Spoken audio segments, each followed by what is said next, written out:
Kí mo fún grandma? Ṣé grandma sọ fún ọ pé àwọn nílò owó ni? Kí ni wọ́n fẹ́ fi ṣe? Kí ni wọ́n rà?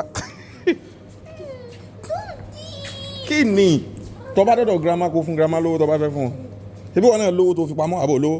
Ṣé bó lówó tó fi pamọ́? Tó bá jẹ́ kọlọ̀ kó gbówó rẹ̀ fún grandma. Ó ti gbọ́? Ó kó fún ọ. Ó kó fún ọ. Ọmọ yìí mọ̀ fẹ́ràn grandma gan. Èló ló fẹ́ fún grandma? Euro mélòó? Euro mẹ́fà. Euro mẹ́fà ló fún grandma. Grandma sì dúpẹ́ lọ́wọ́ rẹ̀ dáadáa. Mr. Adam, euro mélòó yẹn fún grandma? Ogún. Euro ogún. Euro ọgọ́rùn-ún kan. Àwọn yìí máa fún grandma lówó tọ́pọ̀ o. Káì. Wọ́n fún grandma lówó tọ́pọ̀ o. Dórí ọmọ àwọn olè ní dáadáa. Súnmẹ́yìn. Adam mọ̀ padà kàbùkù. We are now at the train station waiting for grandma's train to arrive. Irú ọkọ̀ wo ni grandma ń wọ̀ bọ̀? Mi gbọ́. Ọkọ̀ ojú irin.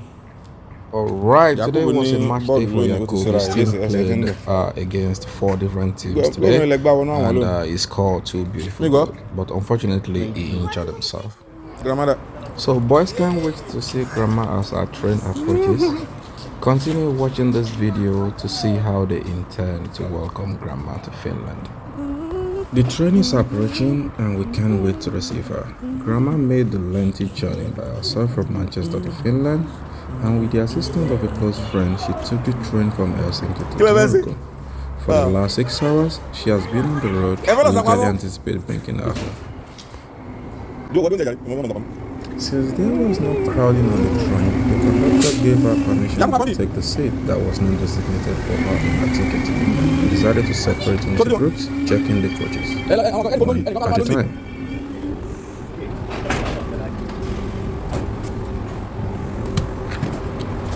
Yakub! Grandma! Oh my God. See the way they are rushing to welcome her. This is because they are eager to see her and they can't wait.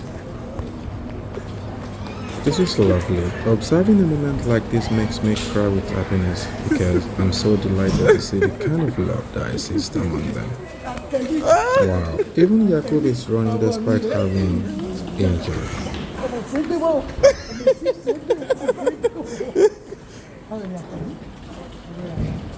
Yeah, eba grandma gbé ẹrù. Okay? Oya, ewu le gbé me. Yakub wo gbélé ni. Gi mele, okay? Grandma ni gi. Oya. Ni mom bi tí wọ́n fi nílò rẹ̀. Pé grandma lo igi.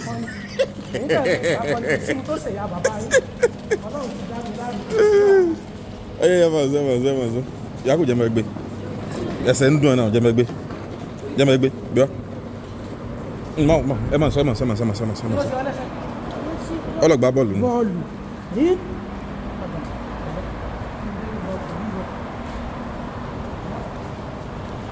Alright, grandma duty has therefore already begun at the train station. Whenever you hear shea butter, ori and rub, then you know that Yagba is in town. Ẹ 41 money ni.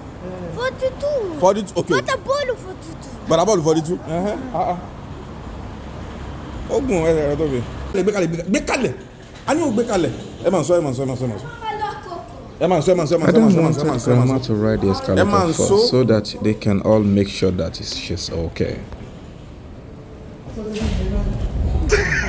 Sọmọ mi rò pé yàrá rẹ̀ ò lè gun escalator. Ó yẹ̀yẹ́.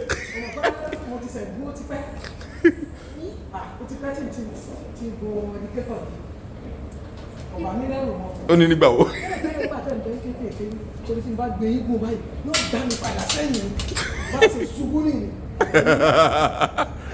Now, grandma is explaining to them how she used to fall off the escalator before she eventually got the hang of it.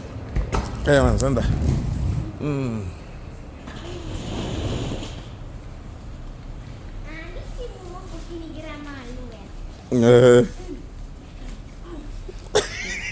Camille is now attempting to walk like an elderly person. No. Camille say ya de mi lo si geri. Say ya mi lo si geri. Terrible boy.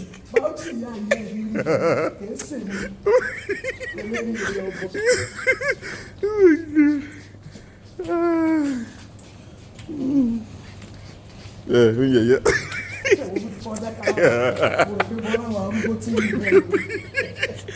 Ṣé Kami ṣé bí ìyá tèmi ṣe ń rìn ni?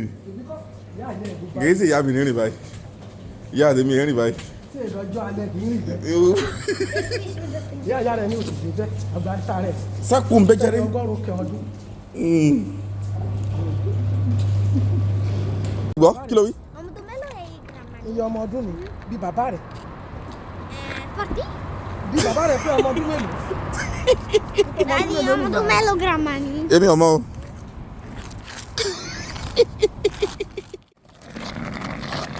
Right, now that we are back home, I hope the boys will let Grandma take a well-deserved rest. Thank you so much for watching and have a lovely day. Bye.